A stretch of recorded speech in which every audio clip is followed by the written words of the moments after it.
Assalamualaikum warahmatullahi wabarakatuh. Apa kabar Ananda semua? Semoga Ananda dalam keadaan sehat walafiat dan selalu dalam lindungan Allah Subhanahu wa taala. Nggak kerasa perkuliahan kita sudah masuk ke pertemuan ke-13 dalam MK Lembaga Keuangan Syariah. Dimana di pertemuan ke-13 ini itu kita akan membahas mengenai lembaga pengelolaan zakat. Dan tentu Anda masih ingat ya, di pertemuan sebelumnya kita sudah membahas salah satu lembaga keuangan non-bank juga, yaitu Pegadaian Syariah. Jadi Pegadaian Syariah itu lumayan diminati masyarakat karena mengatasi masalah tanpa masalah. Ada kemarin juga kita sudah belajar tentang produk-produk Pegadaian Syariah itu. Di antaranya adalah ran emas, ran sertifikat, ran bisnis, kur syariah, dan lain sebagainya. Nah, di kesempatan kali ini itu kita juga akan membahas lembaga keuangan non-bank, yaitu lembaga pengelolaan zakat. Nah, kemampuan yang diharapkan Ananda dalam materi ini, nanti Ananda mampu menjelaskan tentang lembaga pengelolaan zakat. Kemudian indikator penilaiannya dari kemampuan Ananda mendefinisikan, menguraikan, dan menganalisis tentang lembaga pengelolaan zakat ini. Oke, zakat tentu Ananda sudah tahu ya, zakat itu apa? Itu merupakan kewajiban umat Islam. Jadi zakat merupakan salah satu instrumen penting dalam sistem ekonomi Islam, artinya termasuk pilar dalam ekonomi Islam. Kenapa? Karena zakat itu membantu membagi kekayaan secara adil, di mana orang kaya memberikan sebagian hartanya kepada yang membutuhkan. Dengan begitu, zakat bisa mengurangi kemiskinan, mendorong keadilan sosial, dan menjaga keseimbangan ekonomi masyarakat. Jadi, zakat itu merupakan alat bantu pemerataan ekonomi dalam Islam, bukan cuma ibadah, tapi solusi sosial ekonomi. Kemudian dikelola oleh lembaga pengelola zakat untuk mendistribusikan yang adil dan tepat sasaran. Artinya zakat dikelola oleh lembaga pengelola zakat dengan tujuan menjamin distribusi yang adil dan tepat sasaran, kemudian memastikan zakat sampai kepada 8 golongan yang berhak, yaitu asnaf ya, yang disebut asnaf. Kemudian mengelola dana secara profesional dan transparan, kemudian mendorong pemberdayaan ekonomi umat, bukan hanya bantuan sesaat. Kemudian pentingnya lembaga pengelolaan zakat dalam meningkatkan kesejahteraan umat itu kenapa? Karena lembaga zakat adalah jembatan antara muzaki dan mustahik yang memastikan zakat bukan sekadar bantuan, tapi sarana meningkatkan kesejahteraan dan kemandirian umat. Itu mungkin pengantarnya. Kemudian sebelum kita masuk ke lembaga pengelola zakat tersebut, tentu kita harus tahu dulu apa sih zakat itu. Jadi zakat adalah kewajiban bagi setiap muslim yang telah memenuhi syarat untuk mengeluarkan sebagian harta tertentu. Hartanya itu bisa seperti emas, hasil pertanian, penghasilan dan perdagangan, dan memberikan kepada golongan yang berhak, yang tadi 8 asnaf tadi, sesuai dengan ketentuan syariat Islam. Jadi intinya bahwa zakat ini adalah kewajiban ya, bukan pilihan, tapi perintah agama yang tertuang dalam rukun Islam yang ketiga. Kemudian sebagian harta tertentu, artinya bahwa ketika kita sudah harta kita sudah mencapai nisab atau haul tertentu, maka kita akan biasanya mengeluarkan 25% dari harta kita itu untuk berzakat. Kemudian ada yang 8 golongan tadi, seperti fakir, miskin, amil, mu'alaf, fisabilillah, dan lain sebagainya. Dan tentunya kalau menurut ketentuan syariat Islam artinya berdasarkan Al-Quran dan hadis. Jadi zakat ini adalah cara Islam mengatur agar kekayaan ini tidak hanya berputar di orang kaya saja, tetapi lewat zakat ini orang yang mampu itu membantu orang yang membutuhkan, sehingga terciptalah keadilan sosial. Itu definisi zakat ya. Kemudian yang memperkuat bahwa zakat ini wajib adalah ada dasar hukumnya, yaitu yang pertama tentu zakat dasar hukum wajibnya itu Al-Quran dan hadis. Kalau Al-Quran itu sesuai dengan surat At-Taubah ayat 103 yang isinya ambillah zakat dari sebagian harta mereka, dengan zakat itu kamu membersihkan dan mensucikan mereka.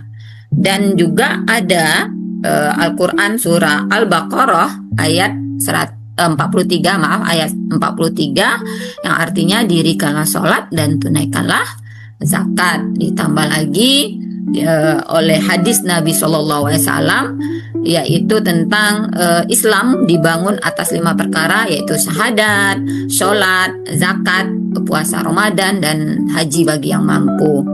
Dan ditambah lagi ijma ulama.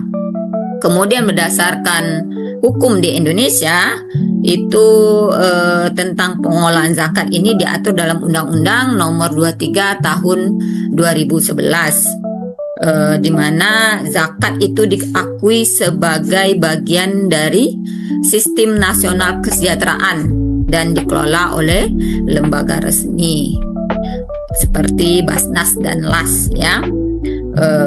Jadi ditambah lagi tentang dasar hukumnya peraturan pelaksana terkait lainnya seperti PP, Perpu ya, kemudian dan lain sebagainya.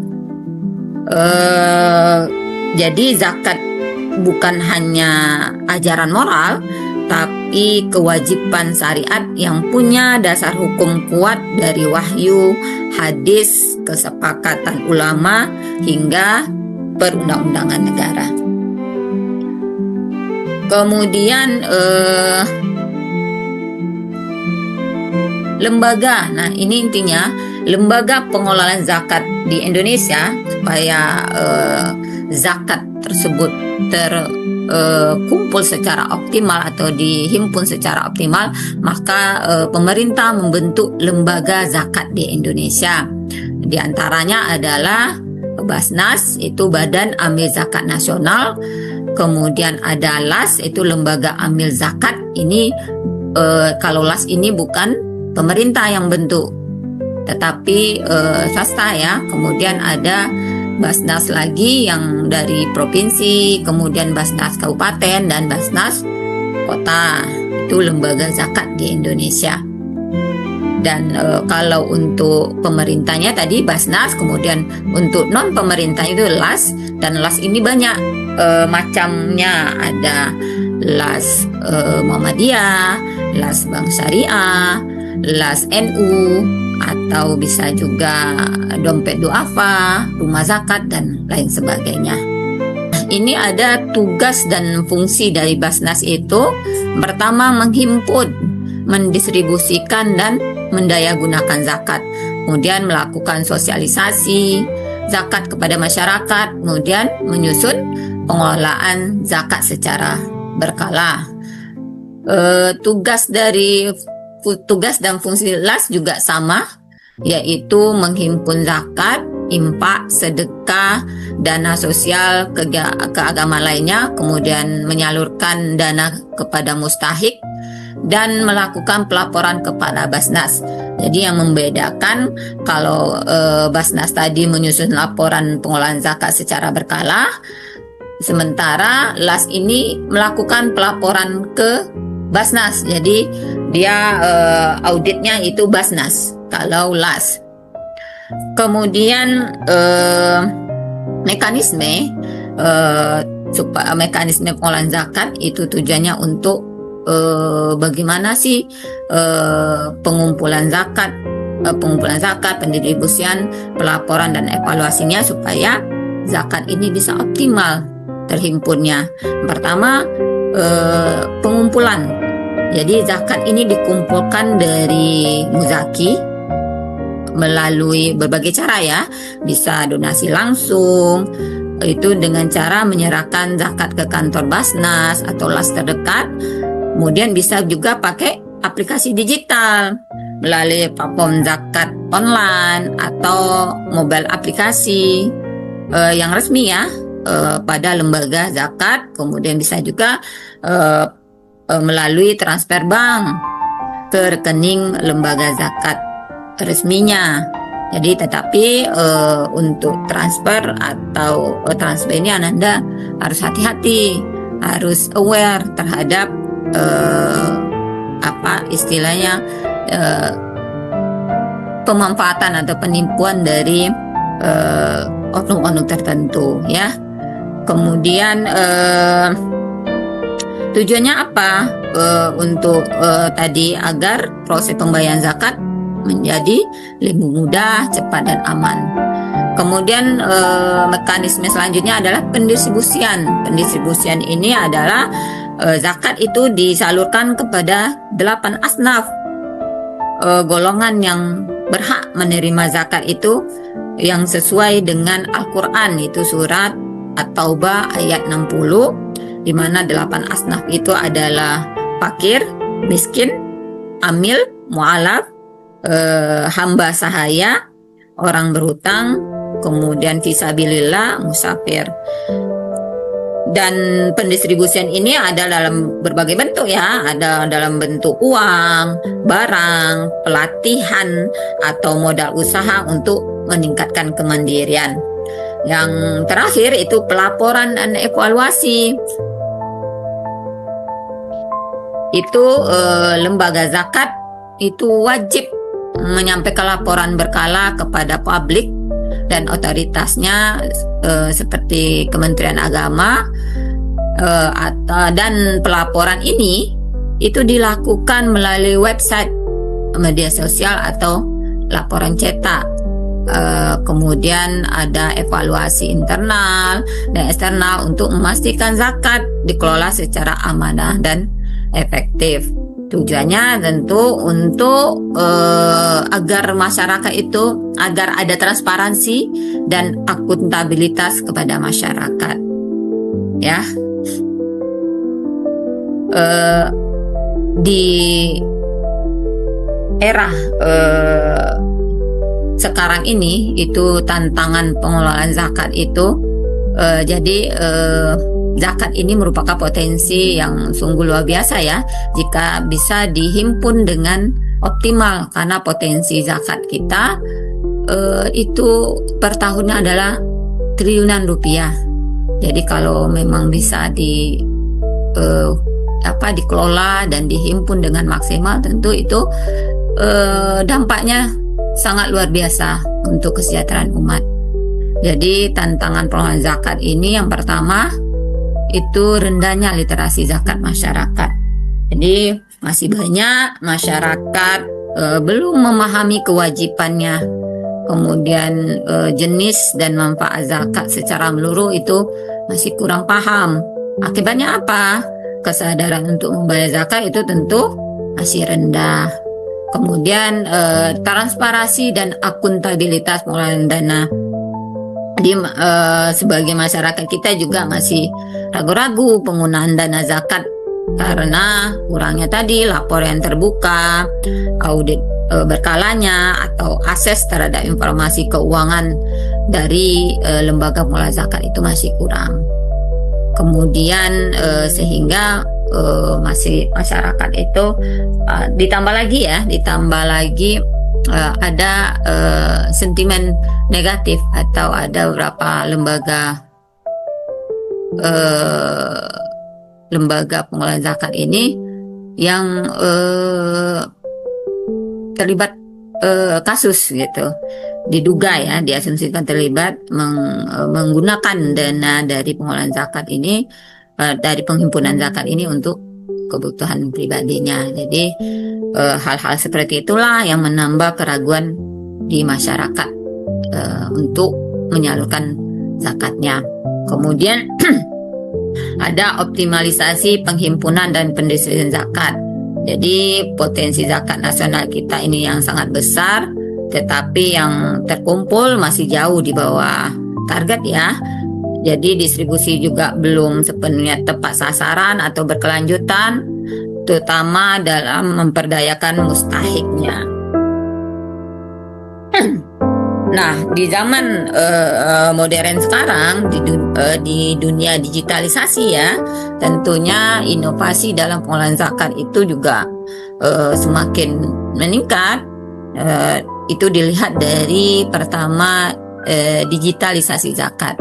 Jadi zakat sekarang dalam membayar zakat kita tidak perlu repot-repot lagi ya. Tinggal ada aplikasinya, itu misalnya aplikasi zakat itu lewat online, itu namanya e-zakat. Itu tujuannya untuk memudahkan muzaki membayar zakat secara cepat dan praktis, dan itu bisa diakses melalui webnya, kemudian mobile aplikasi, atau bisa lewat QRIS juga. Kemudian ada kolaborasi dengan fintech dan bank syariah, yaitu dengan mengintegrasikan sistem pembayaran zakat dengan e-wallet, kemudian mobile banking atau platform fintech syariah lainnya. Tujuannya apa? Untuk memperluas jangkauan dan mempercepat pengumpulan zakat. Kemudian inovasi lainnya itu program pemberdayaan berbasis zakat. Itu jadi zakat ini tidak hanya disalurkan untuk kebutuhan konsumtif, tapi juga dimanfaatkan untuk program pemberdayaan jangka panjangnya, seperti pendidikan tadi, misalnya memberikan beasiswa bagi siswa miskin, kemudian bantuan alat sekolah, program pesantren, kemudian di bidang kesehatannya mungkin layanan pengobatan gratis, ambulan zakat, bantuan untuk pengobatan mustahiknya, dan yang terpenting itu dalam bentuk UMKM, misalnya yang disebut dengan nanti zakat produktif, misalnya dengan cara memberi modal usaha, kemudian melakukan pelatihan keterampilan, pendampingan bisnis kecil berbasis zakat produktif. Jadi artinya zakat ini berkembang secara modern melalui digitalisasi dan diarahkan untuk memperdayakan keberlanjutan.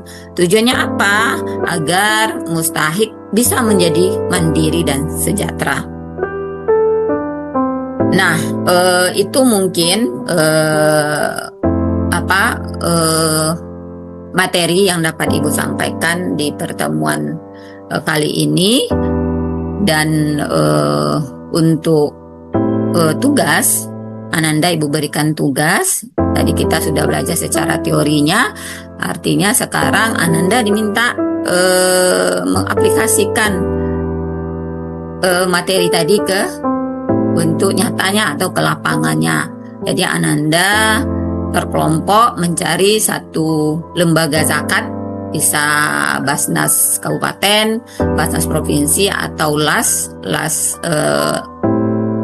misalnya las yang Ananda ketahui, kemudian UPZ atau UPZ masjid, dan lakukanlah wawancara kepada pengurus atau amil zakatnya. Bisa misalnya Ananda datang langsung ke lembaganya, atau kalau misalnya jauh bisa Ananda lakukan wawancara melalui via online. Kemudian tentunya yang harus Ananda tanyakan ke lembaga tersebut adalah bagaimana sistem pengumpulannya, kemudian penyalurannya, tantangan dan solusi mereka. Kemudian nanti hasil dari wawancara tersebut Ananda presentasikan di kelas di pertemuan minggu depan. Itu untuk tugasnya. Jadi dapat kita simpulkan materi kita kali ini bahwa lembaga pengolahan zakat itu berperan penting dalam kesejahteraan umat, karena lembaga zakat ini memiliki peranan strategis ya dalam menyalurkan zakat secara tepat sasaran, kemudian mengubah bantuan jadi pemberdayaan tadi. Artinya kalau mengubah bantuan jadi pemberdayaan artinya kita berharap mustahik tidak hanya menerima tapi bisa mandiri secara ekonomi, bahkan bisa naik kelas menjadi muzaki. Kemudian meningkatkan bisa juga meningkatkan ekonomi umat secara kolektif jika zakat dikelola dengan baik oleh lembaganya. Kemudian meningkatkan kepercayaan dan kesadaran muzaki. Jadi artinya lembaga zakat adalah jembatan antara kaya dan orang yang membutuhkan jika dikelola secara profesional, amanah, dan dapat mewujudkan kesejahteraan umat secara luas dan berkelanjutan. Kemudian ada dibutuhkan penguatan kelembagaan dan sosialisasi zakat. Artinya antara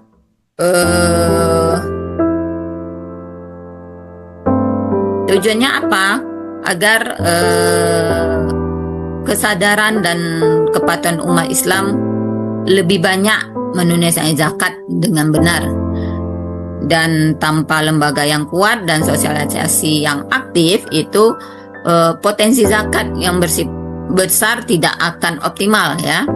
Padahal Nanda tahu bahwa zakat bisa menjadi alat ampuh untuk mengurangi kemiskinan dan meningkatkan kesejahteraan umat. Yang terakhir kesimpulan kita, sinergi antara Basnas, LAS dan masyarakat sangat diperlukan. Ya benar, penting ya, sangat penting. Apa pentingnya? Itu untuk menghindari tumpang tindih program dan penerima zakatnya. Kemudian untuk menciptakan sistem zakat nasional yang lebih kuat, transparan dan terintegrasi, dan tentunya meningkatkan kepercayaan publik terhadap lembaga zakat. Kemudian untuk memaksimalkan potensi zakat sebagai solusi ekonomi umat. Mungkin itu saja materi yang dapat Ibu sampaikan kali ini, dan jika dan Ibu harapkan Ananda membaca lagi buku tentang bank dan lembaga keuangan, serta juga Ananda dapat baca artikel Ibu dalam Google Scholar ya tentang zakat, perbankan syariah, ekonomi syariah dan lain sebagainya. Jadi itu untuk penguatan Ananda. Jadi jika ada yang mau ditanyakan tentang materi ini, Ananda bisa tanyakan melalui WA atau kolom komentar. Mungkin itu saja pertemuan kita kali ini ya. Ibu ucapkan terima kasih. Jika ada salah dan khilaf mohon dimaafkan. Ibu akhiri. Assalamualaikum